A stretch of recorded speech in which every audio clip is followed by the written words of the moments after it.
Zohran Mamdani wants to lower grocery prices by 30% using government. What could possibly go wrong? Welcome to Sharpening Arrows, where we train teens to think biblically about life and politics. I'm your host, Victor Jakes.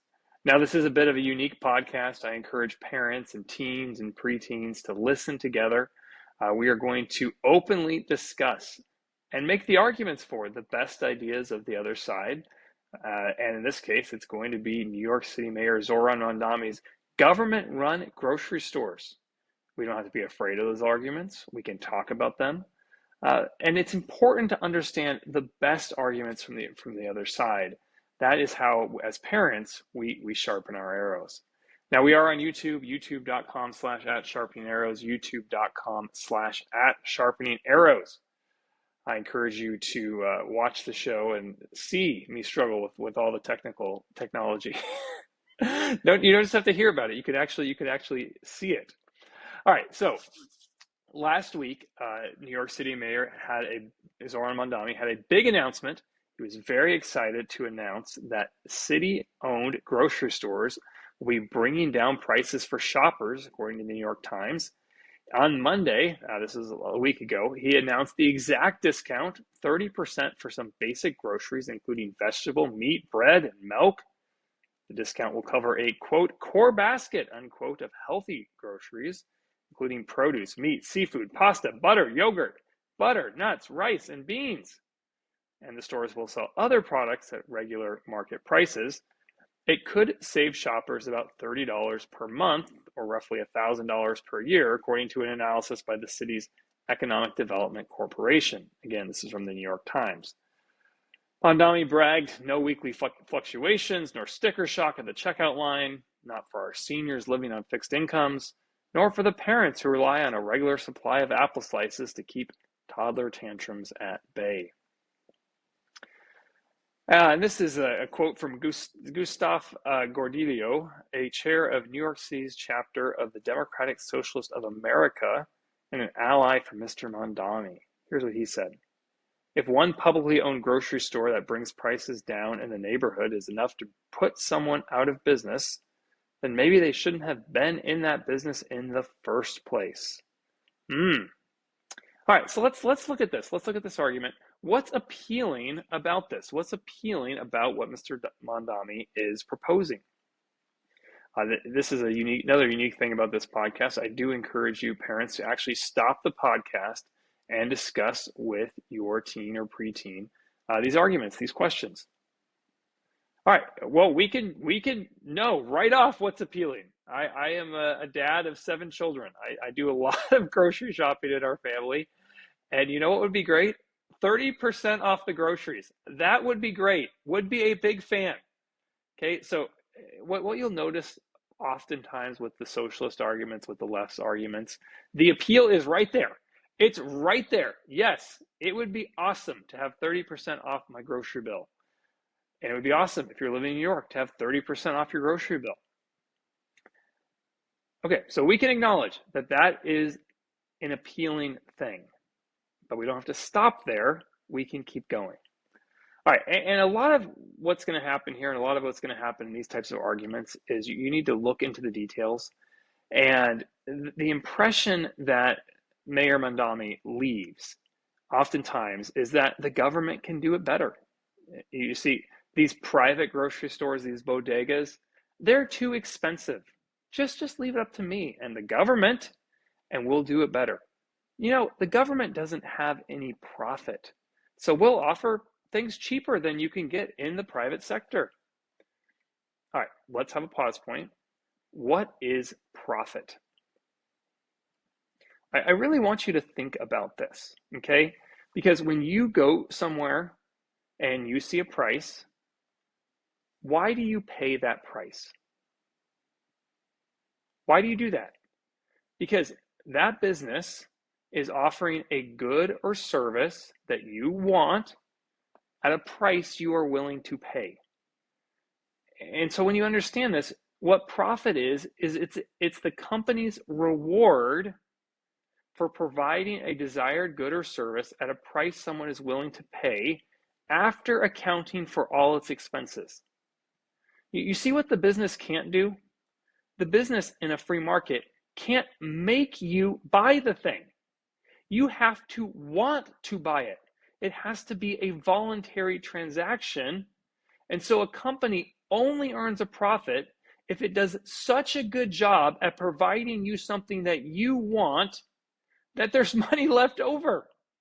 Okay, so a profit isn't something that a company steals from you, that it extracts from you.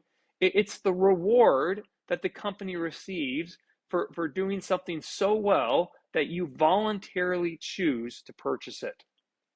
This means profit isn't immoral. Profit is something that is good.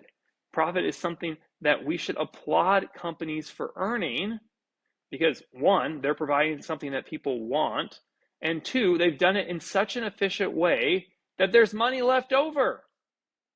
Okay, so what does it mean? Let's have another pause point. What happens to a company that is extremely profitable? Okay, so say you are in a business and all of a sudden this other business is making a lot of money, an extreme amount of money. What are you going to do? Okay, so profit has two very important functions in a free market. First of all, it provides information.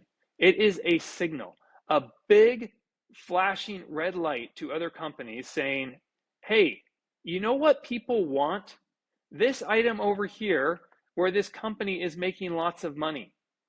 So consumers want this thing. That's what profit is conveying. They want it, and this other company is able to make money by providing this item. Okay, so profit tells companies what is profitable to produce, and then it does something else. It gives them an incentive to produce that. Okay, do you see how important both of these things are with profit? Profit tells companies what they should be producing, what it is that consumers actually want. And then it says, hey, by the way, if you go and produce this and you do a great job, you're going to make money. And isn't that great? Because as a business, you want to make money. And then I hope you're asking that question one of the grade 8. Well, what happens next? What happens if other companies start to make more of this product that was so profitable? Well, if other companies make more of the product, greater supply is going to start reducing the price. And so this is the great paradox of profit, is that in a free market, a company that is producing a large profit is actually paving the way for other companies to come in, produce more of that product, and actually undercut the profit from the product. And ask your parents, teens, what it was like. How much did the first cell phone cost a few decades ago? Story time here with Victor. When I was in the 8th and 9th grade, I umpired for Little League and for softball. And one of those games, I lived up in Washington State, and as often happens in Washington State, it was raining, and the game got rained out. Well, this guy, and of course I didn't have a cell phone, this guy had a car phone, had a phone in his car, and he very generously let me use the phone in his car to call my parents and say, yeah, hey, actually, I'm standing out here in the rain. Could you come get me, please? Okay, but the iPhone that I am recording this show on right now, I almost certain costs less money, and I know has way more features than that car phone had several decades ago. And why was that? Was that just because these companies were so benevolent and they just wanted to make the world a better place? No, because they wanted to make money, and they saw that, hey, you know what's a really great way to make money? Let's put the internet, a computer, a phone, a camera, a calculator, email in people's pockets on a touch screen, and I bet they'll really want to buy that. Okay, and the reason they're doing that is they're doing it for profit. And look at how much better off, at least in terms of material possessions, we all are because of it. So this is really important. Profit is not a bad word. Profit is an important word. Now, if you are not in a free market, if you're in some place where the government takes money from some people and gives it to other people, and that's how they make a profit, okay, that's not the free market, that's crony capitalism. And no, that's not a good thing. Hold on to that thought, because when you dig into the details of Mamdani's grocery stores, you're going to find out that he actually isn't using socialism, at least not initially, to run the grocery stores. He's actually seeking proposals from qualified grocers or firms to serve as operators of the stores that the city is going to spend tens of millions of dollars to build. The city will pay the rent and the property tax. But do you get this? He's actually going to private companies that want to earn a profit, and say, hey, please run my grocery stores. I know in the government we can't run a grocery store successfully, so private business, come in here, run the grocery store. This is a release from Mamdani's office. He says, the city sets the mission, the standards, and the store design. Experienced third-party operators run the stores day to day under those requirements. And look, that Mamdani doesn't trust the New York City bureaucracy to run his stores is smart, but it also shows why the government shouldn't be running grocery stores. Mamdani may want to seize the means of production, but he appears to recognize that government actually doesn't do a great job of producing. His premise is also absurd, because most grocery stores have profit margins of between 1% to 3%, and Mamdani wants an operator to run his stores with 30% discounts on major items, and, oh, by the way, provide employees with best-in-class wages, according to the city's request for proposals. Maybe Mamdani can hire ferries to stock the shelves with products delivered by unicorns. But Mamdani doesn't expect those operators to lower prices by 30%. Oh no, the city's request for proposal states the city will, quote, provide financial support to the operators to mitigate operating deficits attributable to discounted core basket sales and enable cost-efficient program delivery, end quote. Okay. So I want you to understand this. Here's what Mamdani is going to do. He is going to hire private companies who are pursuing profit to run his government grocery stores, and then he's going to give those companies a subsidy in order to let them artificially lower the cost of groceries. All right, that's what's happening. Let's think about the argument for this. 30% off the groceries. Who cares how it's happening? Don't you want to save 30%? Victor, if the government sent you a coupon and said, save 30% on groceries, you have a lot of kids. You buy a lot of groceries. Wouldn't you want to save 30% on groceries? All right, that's the argument. Let's have another pause point. Which of the great 8 questions would you use in response to this argument? And as a reminder, the great 8 questions are questions that we put in our mental toolbox in order to dig into an issue. Remember, the most important thing is not that you think exactly like me, although, hey, I'm not going to say no, but, or your parents, right? We don't want little robots. The goal is not that you are just able to robotically recite, oh, well, this is an issue, and this is what Victor says, or this is an issue, and this is what my parents say. No, we want you to think about the issue. And these questions, this grade 8 questions, they're great tools for you to be able to think about an issue and think through it. All right, question 1 is what happens next? Question 2, has this been tried before? Question 3, is there a principle involved? Question 4, what are the trade-offs? Question 5, what do you mean by that? Question 6, is this an appeal to emotion or logic? Question 7, am I focused on the speaker or the argument? And question 8, what does the Bible say? All right, so remember the argument is, okay, sure, Mamdani is going to subsidize the grocery stores, but the prices will be 30% lower, and that's a good thing. What question are you using in response to that?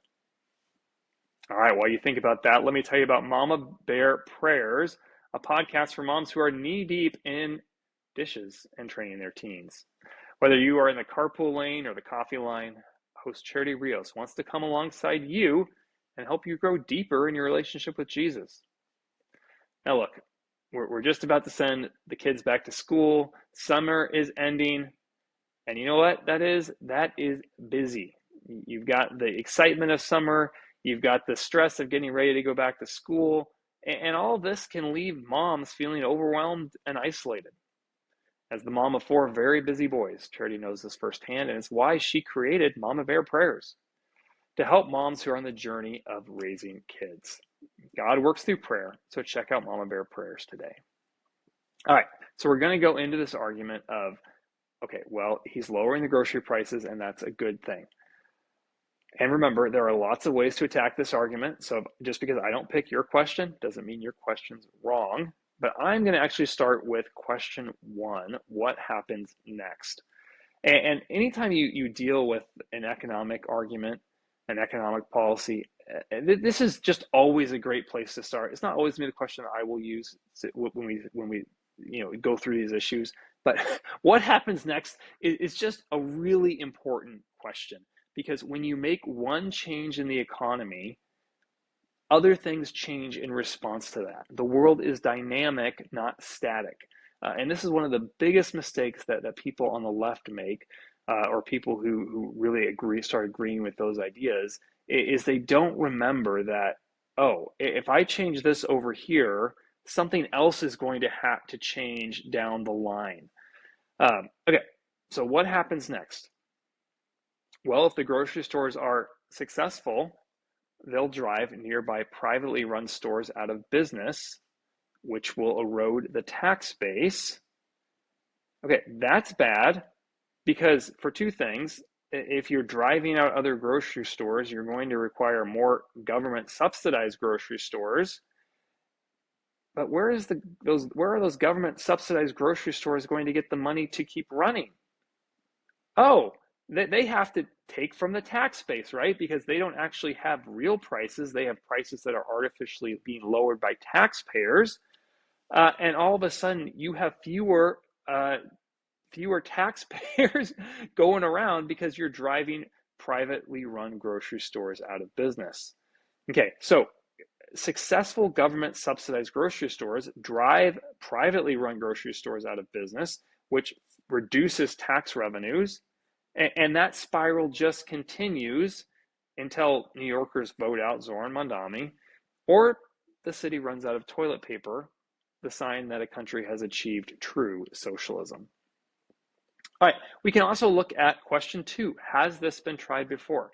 Have there, not in faraway places like Venezuela or the Soviet Union, which is now Russia, or in China, but have there been places in the United States, right here, that have tried government-run grocery stores? Because if there have, we should go see if those worked or not. This is from National Review in 2025. A city-run grocery store in Kansas City that was propped up by more than $18 million in taxpayer dollars has closed. Oh.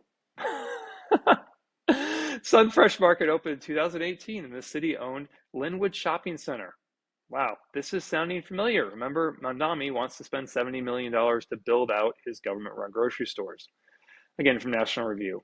Part of the Community Improvement District, the shopping center received a multi-million-dollar renovation budget about a decade ago as part of the city's sprawling revitalization efforts on the east side. But after months of bare shelves, severe crime problems that Kansas City has spent additional money to curb, and what one reporter described as a, quote, rancid odor, end quote, connected to improper drain maintenance, Sunfresh has shut its doors. Oh, you mean the politicians promised something and it didn't come true? Yes, they did. Yes, they did. And instead of repeating that mistake, we should learn from it. Kansas City Mayor Quinton Lucas said that for years the city was, quote, happy to be a partner, end quote, but there's always a limit to what we will invest as well. So this is kind of what you see, right? Is Mamdani has got this bait and switch. He's saying we're going to have government-run grocery stores. It's going to lower prices. We're going to do great because we're the government.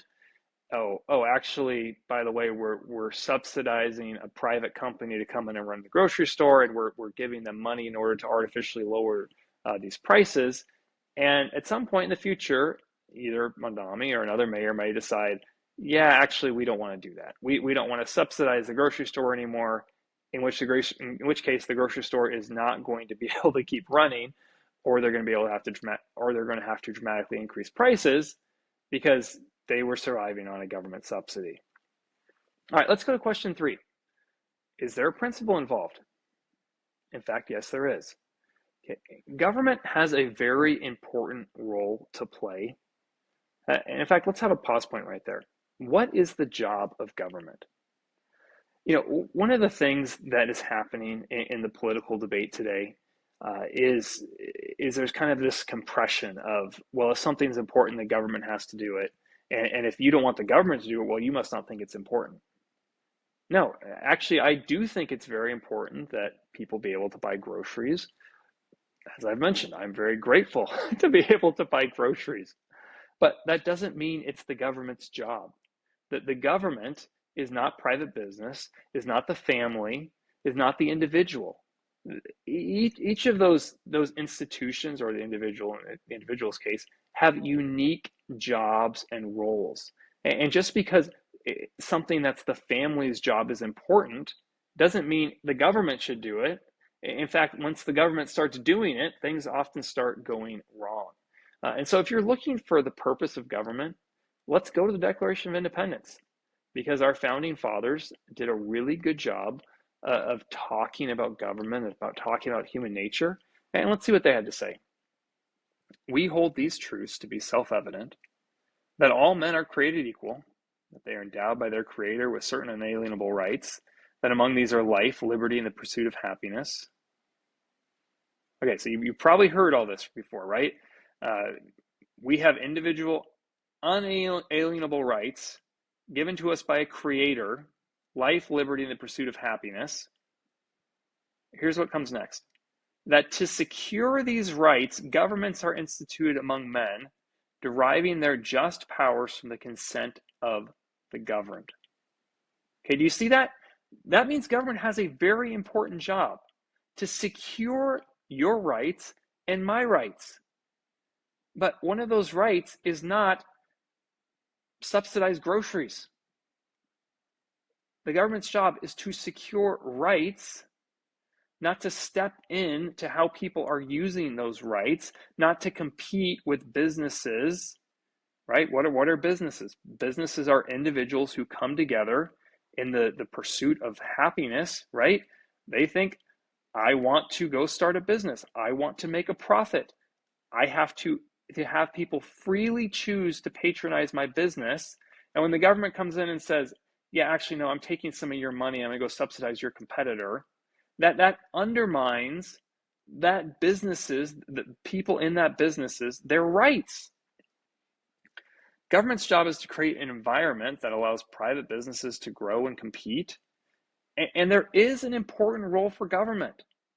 Government needs to secure property rights. Government needs to enforce the rule of law. Government needs to keep the country safe by defending its borders. These are jobs that cannot be outsourced to private businesses. But when the government comes in and tries to take on something that only a private business should be doing, or individuals working in their individual capacity, things go wrong. There are major problems when government oversteps its bounds. Or as Margaret Thatcher once noted, the problem with socialism is that eventually you run out of other people's money, even in New York City. If you enjoyed this podcast, please subscribe on YouTube, youtube.com/@sharpeningarrows, youtube.com/@sharpeningarrows, or leave us a 5-star review on your favorite podcast app. Be courageous like Charlie, stay sharp, and give God the glory. I'll see you next time.